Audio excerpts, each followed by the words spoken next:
वाहेगुरु जी का खालसा, वाहेगुरु जी की फतेह। आदरणीय सम्मानित मंच, सभी उपस्थित किसानों, नौजवान साथियों, मेरी माताएं, बहनें, पुलिस प्रशासन, LIU के लोग, पत्रकार बंधु और जितने भी जत्थेबंदी यहाँ पे आई है, कुछ लोग दिल्ली से नए आए आज इस धरने में। वो गाड़ी में जब KMP से उतरे तो कह रहे कि धरना यहाँ से शुरू हो गया, मगर गाड़ी से चलते रहो तो एक दिन में धरना देख नहीं सकता कोई। जो बता जा रहा है कि खाली हो गए, टेंट खाली हो गए, चले गए सब, इनको बताने दो, उनसे कुछ होने वाला नहीं है। किसान जब तक यहां से जीत नहीं होगी, किसान वापसी नहीं जाएगा। ये निश्चित कर दिया किसान ने कि हम जीत के ही हमसे वापसी जाना है, बगैर उसके नहीं जाना। लोग यहां पे गर्मी, ये कहते हैं कि दिल्ली के लोग के किसान जब गर्मी पड़ेगी, फसल की कटाई होगी तो किसान वापसी चला जाएगा। इनको ये नहीं पता, जो बेवकूफ लोग दिल्ली में रहते हैं, ये जो नेता लोग जो दिल्ली में रहते हैं, जो अधिकारी हैं, उनको ये नहीं पता कि गर्मी नहीं होगी तो तुमको खाने के लिए कनक नहीं मिलेगा, अनाज नहीं मिलेगा। वो गर्मी से ही तो पकता है। जब गर्मी 40 डिग्री से ऊपर जाएगी तो जब ही अनाज पैदा होता है, जब ही हमारे नहरों में पानी आएगा, बर्फ पिघलेगी तो पानी आएगा। और हम तो आदि हैं, गर्मी यहाँ पे है, हम गांव में जाएंगे तो गर्मी वहां पे भी रहेगी। हमने कहा कि आप बातचीत करो, जो हमारे मसले हैं उन मसलों का समाधान करो। ये तलाश मत करो कि किसान यहां से चला जाएगा। जो लोग, जो माताएं, बहनें, जो नौजवान इस तपती हुई गर्मी में यहां पे रहेगा, आने वाली 3 पीढ़ियों तक आपसे हिसाब लेगा। वो 3 पीढ़ी तक आपसे हिसाब लेगा। जो यहां पे तपेगा वो समझते हैं कि वो आपके गुणगान करेगा वहां पे जाके। जो यहां से गुस्सा लेकर जाएगा, जो तपन यहां पे वो महसूस करेगा, जो ठंड यहां पे महसूस करेगा। 250 से ज्यादा लोग हमारे किसान शहीद हो गए और आप समझते हैं कि ये यहां से ऐसे ही चला जाएगा और आपकी जीत हो जाएगी? जाएंगे या पूरा हिंदुस्तान भर में जो हमारे जत्थेबंदी हैं, ये पूरे हिंदुस्तान भर में प्रोग्राम लगे हुए हैं, जाएंगे जगह जगह पूरे हिंदुस्तान भर में। इनके मसले एक ही हैं। किसी भी किसान से अगर बात करेंगे तो उसका मसला है कि MSP पे कानून बने, जो मिनिमम सपोर्ट प्राइस है उसके कम पे हमारी फसलों की खरीद ना हो। 3 बिल जो भारत सरकार लेकर आई, उन बिलों को वापसी करो। आगे जो बातचीत होगी, जो हमारी कमेटी है, जो हमारी जत्थेबंदी है, उनसे बातचीत करो। ये भी पूरा बहाना ढूंढ रहे हैं, अभी तलाश कर रहे हैं कि 100 दिन हो गए, अब ये चले जाएंगे वापसी। पिछले 15 दिन से सरकार चुप थी। अब ये एक तलाश इन्होंने करवाई कि गांव के लोगों को इनके खिलाफ इकट्ठा करो, एक माहौल बनाओ। और वे 50-100 लोग जो गांव के भी नहीं हैं, वे बाहर से आके गांव में रहते हैं, जो वर्कर है किसी पार्टी के, बयान कर वो न्यूसेंस कर रहे। मतलब अपने लोगों को इतना कमजोर मान रहे कि वे कुछ नहीं कह रहे, तो आप इन पर डले पत्थर फेंकोगे। तो इसका मतलब आज हमारी समझ में आता है कि कश्मीर के अंदर जवानों पर पत्थर फेंके जाते हैं और दिल्ली जो सबसे सुरक्षित जगह है वहां पे किसानों पर पत्थर फेंके जाते हैं। उनका तालमेल आपस में मिला हुआ है।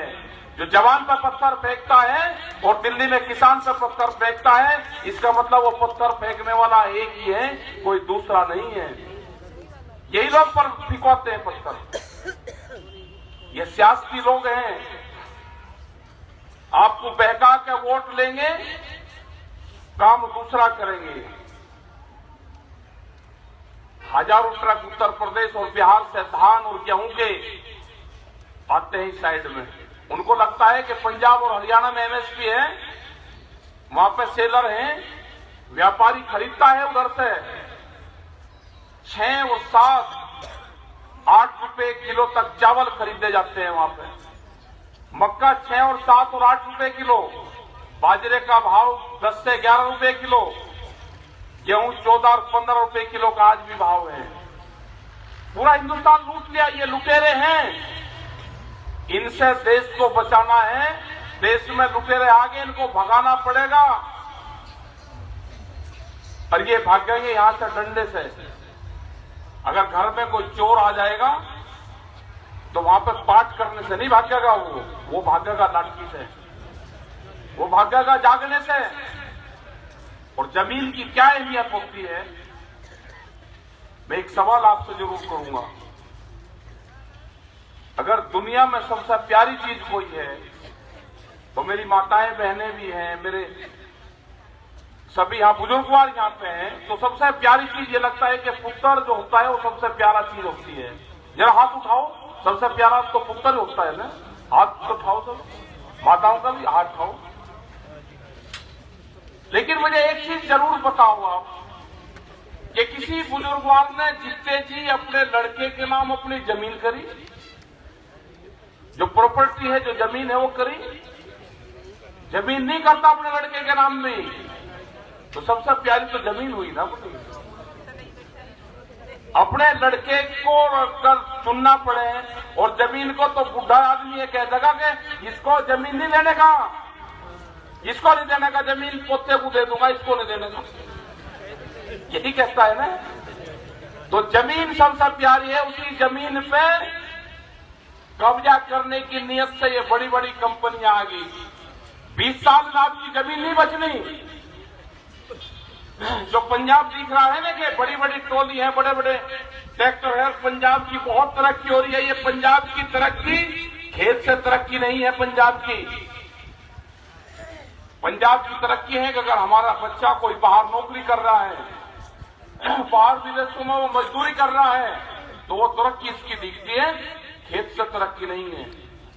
खेत का तो वही भाव आपका है, वही भाव बिहार का है, वही उत्तर प्रदेश और वही बंगाल का है। खेत से अगर आमदनी होती तो बिहार का किसान भी मजदूरी नहीं करता हो यहां पर आने के। उत्तर प्रदेश की हालात आप देख लो कि वो नहीं करता।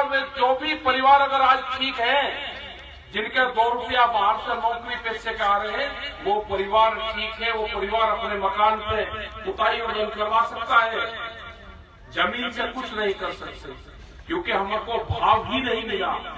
आज हम कौन से भाव की लड़ाई लड़ रहे हैं? जो मिनिमम सपोर्ट प्राइस है, जो कम से कम रेट भारत सरकार ने तय करा है, आज पिछले 3 महीने से उसी चीज के लिए हम लड़ाई लड़ रहे हैं कि भाई आप हमको वही भाव दे दो। उस भाव के लिए लड़ाई लड़नी पड़ रही। अगर हम मार्केट का भाव मांग लें तो भाव तो ये देंगे ही नहीं। मार्केट का भाव था, जो टिकैत साहब का फार्मूला था, उन्होंने हमेशा उस फार्मूले पर लड़ाई लड़ी। दिल्ली के अंदर 1988 में जब 5-6 लाख आदमी लेकर दिल्ली के वोट क्लब पर रहे, तो उस टाइम पे भी उनका फार्मूला था कि 1967 को आधार वर्ष मान के हमारी फसलों के भाव तय कर दो। 1967 में 3 क्विंटल गेहूं कनक बेच के हम 1 तोला सोना खरीद सकते थे। आज दे दो हमको। उस टाइम पे भट्टे की जो अव्वल आती, जो ब्रिक्स आती थी, वे 1 क्विंटल गेहूं बेच के 2500 हम खरीद सकते थे। 30 रुपए की 1000 ईंट आती थी मकान बनाने की। जो सैलरियां थी वो 1 महीने की सैलरी में 1 क्विंटल गेहूं नहीं खरीद सकते थे। आज कहां गए? आज पन्ने का भाव 50 रुपए है, तो इसका मतलब गेहूं का भाव 18,000 रुपए क्विंटल होना चाहिए था। किसान ने रात टूट कर नहीं खाया कि उसने रात टूट कर खाया, उसने नुकसान करा देश का। ये सारा हमारे जो बुजुर्गवार थे, उनको तो लगाव रखा कि आप खेती क्यारी में रखो, पढ़ाई आपको नहीं करनी। आपके हमारे हिसाब किताब में बुजुर्गवारों के साथ में धोखा करा गया है हमारे। ये आंदोलन तो अगर पूरा देश जिस तरह से आज खड़ा हुआ है, अगर 88-90 के दशक में ये पूरा देश खड़ा होता तो आज इसका रास्ता बैठ जाता पूरा का पूरा। लेकिन आज भी जिस तरह से पूरा पंजाब की 30 जत्थेबंदी ने इकट्ठा होकर जो अलग अलग लड़ाई अलग अलग झंडों के नीचे लड़ती थी, वे सब आज इकट्ठे हुए पंजाब में अगुवाई करी, हरियाणा उत्तर प्रदेश साथ में इकट्ठा हुआ, उसके बाद में राजस्थान और पूरे देश को जोड़ने का काम करा गया। आज ये लड़ाई पूर्ण रूप से उस मुकाम तक जाएगी जो हमारे बुजुर्गवार थे, जो उनकी बात थी, जो उनके मसले समाधान नहीं हुए थे, जो हम पिछले 50-60 साल से घाटे की खेती करते थे, वो दिन अब नजदीक आना शुरू हुआ है। जिस तरह से ये मोर्चेबंदी, पूरे देश का किसान इस मोर्चेबंदी में शामिल हो रहा है, उसने कड़कती ठंड भी देखी, बरसात भी देखी, अब गर्मी भी देखेगा, आने वाली बरसात भी देखेगा, और जो मसलों का समाधान होगा वो सर्दियों में होगा। उसकी तैयारी आप लोगों को करनी होगी। ये नहीं है कि 1 महीने में 2 महीने में समाधान हो जाएगा। ये धरने हमको अक्टूबर नवंबर तक चलाने पड़ेंगे।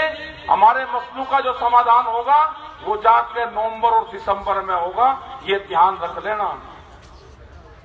हमको तैयारी जो 2021 का जो साल है, ये आंदोलन का साल है 2021, इसके लिए हमको चैन से नहीं बैठना।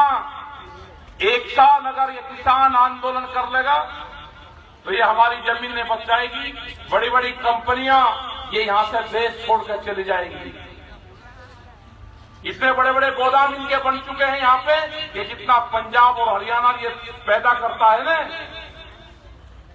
गेहूं कनक जो धान आप पैदा करते हो, इतने बड़े बड़े गोदाम हैं कि पूरा का पूरा खरीद के भर लेंगे और यहां पे भूख में व्यापार होगा, रोटी तिजोरी में बंद होगी, अनाज पे व्यापारी के ताले लगेंगे। भूख कितनी लगेगी, भूख के आधार पे देश में व्यापार तय होगा, कीमतें तय होगी। हमें उसकी लड़ाई लड़नी है। जो गरीब आदमी है वो क्या करेगा? महंगाई का क्या हाल है, सिलेंडर का क्या रेट है, डीजल कहां जाएगा? क्या उस हिसाब से फसलों की कीमतें बढ़ रही? नहीं बढ़ रही। तो ये लड़ाई हमको लंबी लड़ाई चलनी पड़ेगी, हमको लंबी लड़ाई की ही तैयारी करनी पड़ेगी। हताश होने की जरूरत नहीं है, ये बहुत चाल चलेंगे, हमारा मनोबल डाउन करने की कोशिश करेंगे। हमको अपना मनोबल डाउन नहीं करना, हमको तैयारी लड़ाई की करनी है। और जीत उसी की होती है जो दूसरे के उस पर नजर रखेगा कि मुझे वहां तक जाना है। ये नहीं कि मुझे बचाव करना है, वो मेरे घर पर आक्रमण करेगा और मैं बचाव की मुद्रा में रहूंगा। नहीं, ये किसान तेरे घर तक जाएगा, तेरे पार्लियामेंट तक जाएगा। किसान मंडी की व्यवस्था हो चुकी है, आने वाले टाइम पे पार्लियामेंट के अंदर धान और गेहूं की बिक्री होगी, उसके लिए दिल्ली तैयार रहना। हमारी नई मंडी होगी, नई मंडी का स्थान पार्लियामेंट होगा। यहाँ के प्रधानमंत्री ने कहा है कि किसान अपनी फसलों को कहीं पे भी बेच ले, हमने मंडी की व्यवस्था कर ली। या तो हमारी फसलें एमएसपी में बिकेगी, नहीं तो जहां पे हमारे फसलों के रेट तय हुए हैं, हमारी फसलें पार्लियामेंट के गेट पे बिकेगी।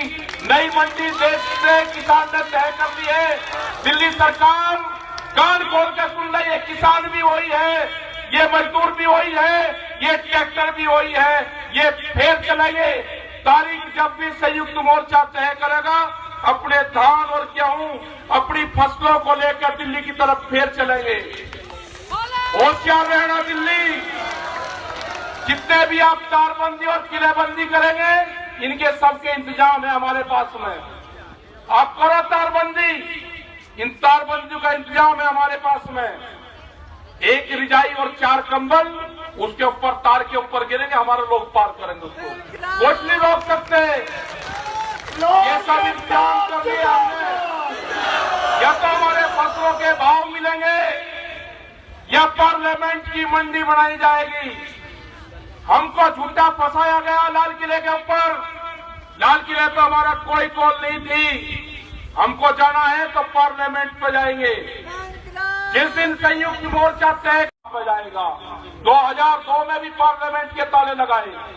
इन्हीं किसान ने अपनी फसलें 2002 में भी फूंकी।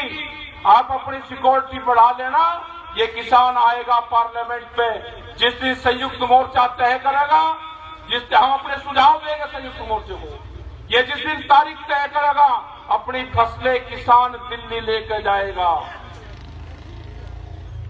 आप अपनी मीटिंगें चलाते रहो, आपका बढ़िया संगठन यहाँ पे है और पूरे पंजाब की जिस तरह से जत्थेबंदी आ रही है, हरियाणा की जो खाप पंचायतें हैं उन्हें पूरी मोर्चेबंदी के साथ में समर्थन दिया है, क्योंकि खाप पंचायत कोई लड़ाकू फौज नहीं है, खाप पंचायत भी किसान हैं, नुकसान उनका भी है। ये जो आपस में तालमेल बिठा है ना, इस तालमेल को नहीं बिगड़ने देना। आज भी कुछ लोग चाहते हैं, आज भी कह रहे जी ये सरदार, इनका क्या मतलब जी, आप बगल हटाओ जी, आप बगल हटो जी। बताओ ये कौन सा गणित है भाई? ये कह रहे जी तो बड़े किसान है जी, आप छोटे किसान हो जी।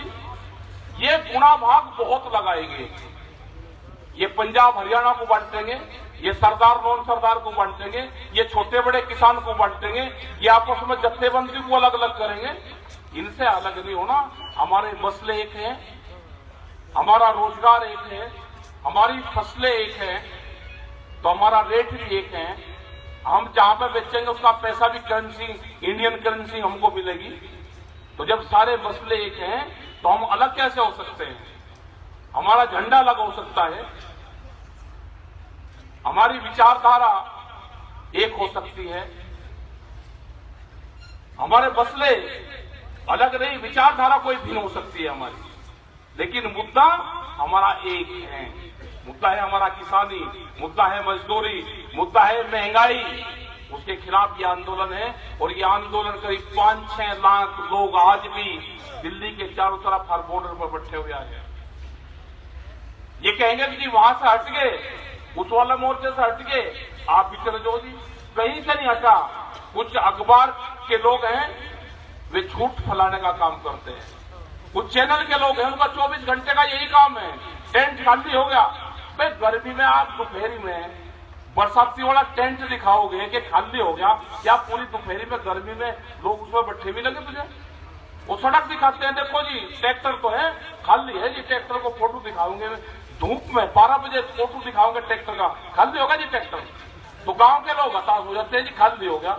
अरे कहीं खाली नहीं हुआ भाई, पेड़ की छाया में बैठे, टेंट हमारे नीचे थे ऊपर हो गए, उसमें जाली लगा रहे, कोई खाली नहीं हुआ।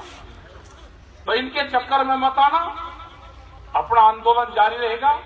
हमारी कमेटी, अगर उनको जरूरत होगी भारत सरकार को, हमारी कमेटी है उसको बात करेगी और जो भी कमेटी फैसला लेगी उसको हम मान लेंगे।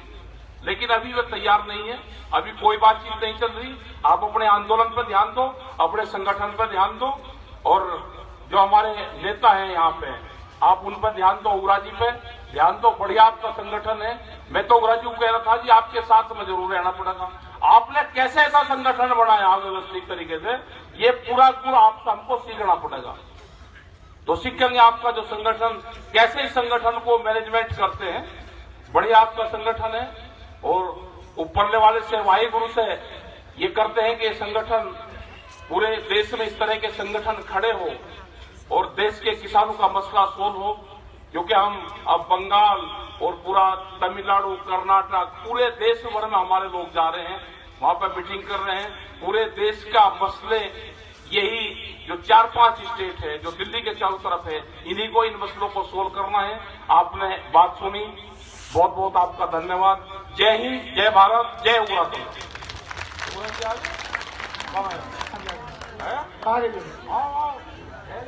लोक एकता जिंदाबाद, जिंदाबाद जिंदाबाद। सरकारा तो ना चाहत करो, अपनी राखी आप करो। सारिया जथेबंदियां का एकता जिंदाबाद, जिंदाबाद जिंदाबाद। यही है हमारे बड़े लीडर। ये वहां एक आधी बात कहे तो बात बहुत मजबूती से कहते हैं जब वहां मीटिंग होती है। ठीक है जी, बहुत देखो राज्यपाल जी हुए, ये हुए और राघोपाल जी हैं, तो ये बहुत से लोग हैं वहां पे। सारे अब अपने में मजबूत लोग हैं पंजाब के लोग। आओ जी आओ, आओ, आओ। लोक एकता जिंदाबाद जिंदाबाद जिंदाबाद सरकार मुर्दाबाद मुर्दाबाद मोदी जोगी खट्टर मुर्दाबाद लोक विरोधी काला कानून रद्द करो लोक विरोधी काला कानून रद्द करो